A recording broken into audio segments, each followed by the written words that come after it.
ધારી તાલુકાના ચલાલા ખાતે મીટિંગનું આયોજન કરવામાં આવ્યું હતું, જેમાં આગામી દિવસોમાં નગરપાલિકાની ચૂંટણી મુદ્દે મીટિંગ યોજાઈ હતી, જેમાં કોંગ્રેસના કાર્યકર્તાઓ ઉપસ્થિત રહ્યા હતા।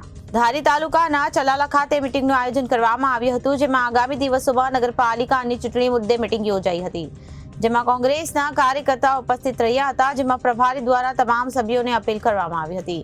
નગરપાલિકા હાલમાં ભાજપ પાસે હતી, પરંતુ કેટલાય સમય હતા કોંગ્રેસમાં કાર્યકર્તાઓનો અભાવ જોવા મળ્યો હતો, ત્યારે લોકોને પડતી મુસીબત અને સમસ્યાનું નિરાકરણ આવે તેવા પ્રયાસો કરવા જોઈએ। આગામી દિવસોમાં કોંગ્રેસ મજબૂત થાય તેવા પ્રયાસો કરવાની હાકલ કરવામાં આવી હતી।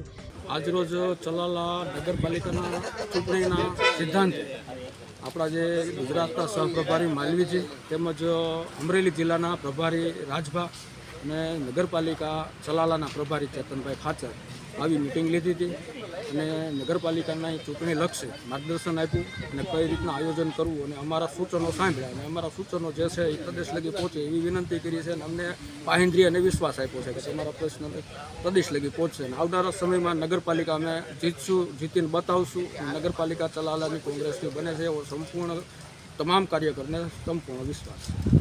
આમ આદમી પાર્ટી પણ તમારી સાથે છે કે કઈ રીતનું આયોજન છે? પાર્ટી અને પ્રદેશના જે આયોજન પ્રમાણે અમને જે આદેશ કરશે એ પ્રમાણે અમે લડવા તૈયાર છીએ। રિપોર્ટર સંજય વાડા, ધારી, ABC ન્યૂઝ ધારી।